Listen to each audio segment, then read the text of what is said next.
नमस्कार and welcome you all to world affairs. मैं हूं प्रशांत धवन। नाउ आज के समय भारत का जो कर्ज है ना, ये बहुत ही ज्यादा न्यूज में है। कुछ ही दिन पहले मैंने ये वीडियो करी थी अपलोड, 2 दिन पहले की वीडियो है। 8 लाख लोग देख चुके हैं इस वीडियो को। मुझे टू बी ऑनेस्ट उम्मीद थी नहीं कि लोगों का इतना इंटरेस्ट होगा इस टॉपिक में, आईएमएफ, डेट वगैरह। बट आप लोग बहुत ज्यादा क्यूरियस थे इसके बारे में और सोशल मीडिया पर भी काफी लोगों ने इस बात पर क्वेश्चन उठाए कि इंडिया का जो डेट टू जीडीपी रेशियो है ये खतरनाक स्तर पे तो नहीं जा रहा। आईएमएफ तो ये भी कह रहा है कि सिचुएशन इतनी खराब हो सकती है इन द फ्यूचर कि इंडिया का जो डेट टू जीडीपी रेशियो है ये 100% के भी पार चला जाए। और उसके बाद से हमने ये देखा है कि भारत सरकार लोगों को ये समझाने की कोशिश कर रही है कि देखिए आईएमएफ की जो वार्निंग है ना, ये ऐसा नहीं है कि ये लोग कह रहे हैं कि ऐसा होकर रहेगा कि इंडिया का डेट टू जीडीपी रेशियो 100% के पार पक्का जाएगा, इसको हम रोक नहीं सकते। ये बस एक वर्स्ट केस सिनेरियो की बात कर रहे हैं कि बद से बदतर इतना हो सकता है। यहां पे आप देख पाएंगे IMF report on India debt, government से, इंडियन गवर्नमेंट ने कहा है report only talks of worst case scenario. Now एक यहां पे आपका क्वेश्चन आएगा कि ये टॉपिक इतना ज़्यादा सेंसिटिव क्यों है कि आईएमएफ जैसे ही इस पर स्टेटमेंट करता है दुनिया भर में लोग इस पर बातचीत करना स्टार्ट कर देते हैं, इंडियंस इस पर डिस्कशन करते हैं। सरकार आके यहाँ पर कहती है कि डरो मत, ऐसा कुछ नहीं है कि कर्ज बहुत ज़्यादा बढ़ जाएगा। अगर मान लो हाइपोथेटिकली स्पीकिंग, ठीक है, एक मान के चलते हैं कि इंडिया का डेट टू जीडीपी रेशियो बढ़ जाता है, मान लो जी 100% हो गया, 100% के भी पार चला गया, तो उससे होगा क्या? बेसिकली ये इतना बड़ा चिंता का विषय है क्यों, समझाता हूं आपको। देखिए सारा पॉइंट यहां पर है वर्ल्ड बैंक के एक फॉर्मूले में इंडिया ना फंस जाए। ये फॉर्मूला मैं आपको समझाता हूं। वर्ल्ड बैंक के जो इकोनॉमिस्ट हैं इन्होंने आज से कई साल पहले एक स्टडी करी और ये पाया कि अगर एक देश का जो डेट टू जीडीपी रेशियो है ये लगातार कई सालों से 77% के ऊपर रहता है ना, तो धीरे धीरे उस कंट्री की जो इकोनॉमिक ग्रोथ है ये स्टैग्नेट कर जाएगी, उसमें दिक्कत आनी स्टार्ट हो जाएगी। और ये ऐसा नहीं है कि एक दो क्वार्टर के लिए आपकी ग्रोथ गिर गई फिर वापस आपने कुछ टैक्स कम कर दिए, ग्रोथ वापस उड़ गई, नहीं, लंबे समय तक ना उसके बाद ग्रोथ नीचे रहेगी। ये वर्ल्ड बैंक ने अपनी तरफ से स्टडी करी है। नाउ ये स्टडी कुछ हद तक ठीक भी है, कुछ हद तक गलत भी है, क्योंकि पूरी स्टडी आप पढ़ोगे ना उसमें आप कह लो इनकी एक ऑब्जर्वेशन ये भी है कि अगर एक कंट्री का जो डेट टू जीडीपी रेशियो है ये लगातार कई सालों से 100% के ऊपर भी रहता है तो उस केस में वो देश बैंकरप्ट भी हो सकता है। मगर हमने देखा कि यूएसए का जो डेट टू जीडीपी रेशियो है ये 120% के आसपास रहता है। जापान का जो डेट टू जीडीपी रेशियो है ये तो 200% के आसपास रहता है। बट यूएसए एक बहुत ही यूनिक कंट्री है, ये लोग खुद डॉलर छापते हैं, इनसे आप किसी भी और कंट्री को कंपेयर नहीं कर सकते। और वैसे जो वर्ल्ड बैंक का फॉर्मूला है ना, ग्रोथ के हिसाब से बिल्कुल सटीक बैठता है। आप एक बात नोट करोगे, जापान में और यूएसए में और कई और देशों में जहां पर डेट टू जीडीपी बहुत हाई है ना, वहां पर कई साल हो गए सरकारों ने एडी चोटी का जोर लगा लिया, ग्रोथ नहीं आती, जीडीपी हिलने का नाम नहीं लेती, जीडीपी ग्रोथ आप कह लो वो प्रोड्यूस ही नहीं कर पाते। तो ये एक बहुत ही ज्यादा चिंता का विषय है। इसीलिए ना इंडिया में लोग सेंसिटिव हो जाते हैं, जिन लोगों को इकोनॉमिक्स के बारे में पता है, जिन लोगों को पता है कि डेट टू जीडीपी रेशियो कितना सेंसिटिव होता है मेंटेन करना, वो हमेशा ना जब भी देखेंगे कि डेट टू जीडीपी रेशियो बढ़ रहा है तो आप कह लो थोड़ा बहुत अलर्टनेस आ जाती है कि ज्यादा लंबे समय तक ये हाई नहीं रहना चाहिए ना। भारत सरकार ने अपनी तरफ से ये बोलने की कोशिश करी है कि जो डेट टू जीडीपी रेशियो में बीच में आपने देखा कि बढ़ोतरी हो गई थी, वो ऐसा नहीं है कि इकोनॉमिक कारणों की वजह से हुई थी, वो एक कुछ रेयर इवेंट हो गए थे। कोविड-19 हो गया, रशिया यूक्रेन वॉर हो गया, तेल के दाम बहुत ज़्यादा उछल गए, रशिया से कच्चा तेल परचेज करने से पहले हमने महंगा तेल भी परचेज किया है ना, उसके बाद हमने सोचा कि रशिया के साथ करते हैं डील।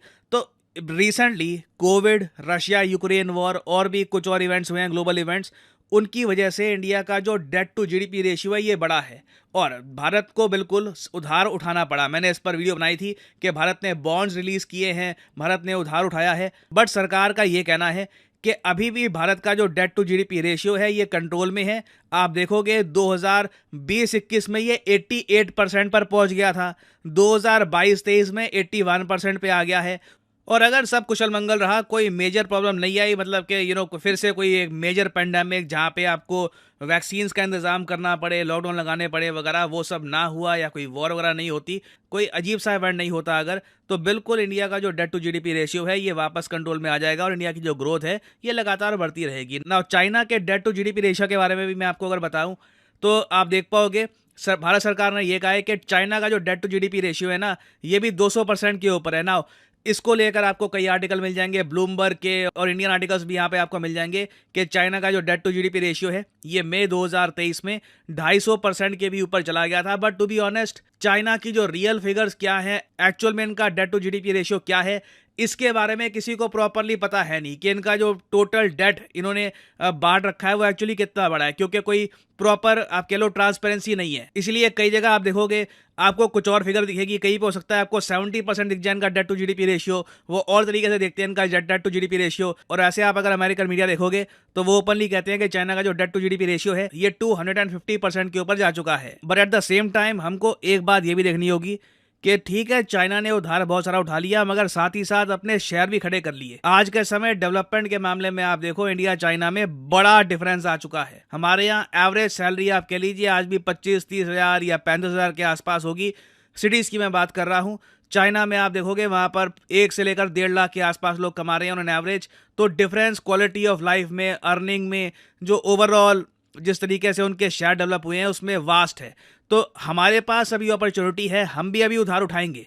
सरकार ने यह भी कहा है कि ज़्यादातर जो भारत का जो उधार है ना ये इंडियन रुपीस में है, ये गवर्नमेंट बॉन्ड का डेट है, ऐसा नहीं है कि हमने डॉलर्स में उधार उठा रखा है। तो ये फिर भी मैं कहूंगा कि अच्छी बात है कि डेट को हम कंट्रोल भी कर पाएंगे कल को। बट इंडिया जो इन द फ्यूचर डेट लेगा बहुत ही इंपॉर्टेंट है कि उसे हम प्रॉपरली यूज करें, इंफ्रास्ट्रक्चर में बिल्ड करें, लॉजिस्टिक्स बिल्ड करें, पोर्ट्स, एयरपोर्ट्स, एक्सप्रेसवेज ये सब बिल्ड करें, क्योंकि इस मामले में हम चाइना से बहुत ज़्यादा पीछे हैं। ना सिर्फ चाइना से, यूके से, यूएसए से हम बहुत पीछे हैं। हम डेट टू जीडीपी रेशियो के मामले में ना खुद को इनसे तभी प्रॉपरली कंपेयर कर पाएंगे जब डेवलपमेंट और प्रोग्रेस के मामले में भी हम इनके आसपास आ पाएं। तो फ्यूचर में देखिए इस टॉपिक से रिलेटेड और डेवलपमेंट्स होती हैं तो मैं आपके लिए अपडेटेड वीडियोस लाता रहूंगा, क्योंकि लोगों में एक जिज्ञासा बढ़ रही है about debt, about India's position. अच्छी बात है, क्योंकि लोग अब पैसा भी निवेश करते हैं स्टॉक मार्केट में, कंट्री की ग्रोथ का पार्ट भी बनना चाहते हैं वो लोग। तो एक आप कह लो ओवरऑल ना लोग जानना चाहते हैं कि इकोनॉमिक कंडीशन क्या है, कल को प्रॉब्लम तो नहीं आ जाएगी। तो बहुत अच्छी बात है, देख के बहुत अच्छा लगता है। डिबेट अगर होने चाहिए तो इस टॉपिक पे ज़्यादा होने चाहिए कि डेट टू जीडीपी रेशियो को कैसे मैनेज करेंगे हम, क्या रणनीति होनी चाहिए हमारी। This is very good to see, और आप लोगों की जो जिज्ञासा है वो देख के भी मुझे बहुत अच्छा लगा। तो इस टॉपिक से रिलेटेड कुछ डेवलपमेंट्स होंगी in the future, I will make a new video on this. और फाइनली यहाँ पे मैं आपसे एक सवाल ही पूछूंगा, इस इन्फॉर्मेशन से रिलेटेड मैं एक शॉर्ट वीडियो ऑलरेडी बना चुका हूँ वर्ल्ड अफेयर्स पर, इस पर मिलियन से ऊपर व्यूज आए थे। तो यहाँ पे आपको बताना है कि हाल ही में किस कंट्री को रैंक किया गया है first in global remittance chart. सबसे ज्यादा रेमिटेंस किस कंट्री को मिले हैं साल 2023 के लिए। ये है यहाँ पे आपकी ऑप्शंस, जापान, चाइना, फिलीपींस या फिर इंडिया। कमेंट सेक्शन में करिए उत्तर। सही आंसर आप लोग खुद करेंगे, जो लोग सही आंसर करेंगे उनकी कमेंट को मैं हार्ट दे दूंगा ताकि बाकी लोग समझ पाए कि सही उत्तर क्या है। और अनअकैडमी के देखिए ऑफर चल रहे हैं आज के समय, ये जो ऑफर्स हैं इनको आप यूज कर सकते हैं टू गेट डिस्काउंट। तो कमेंट सेक्शन में लिंक आपको मिल जाएंगे, आप यहाँ पर कोर्स ओपन करके you can use the code PD10 और आपको डिस्काउंट मिल जाएगा। और जो सेल्स टाइम टू टाइम आती रहती है इनका भी आप लाभ उठा पाएंगे। So this is the end of the video, thanks for listening and as always may the gods watch over you.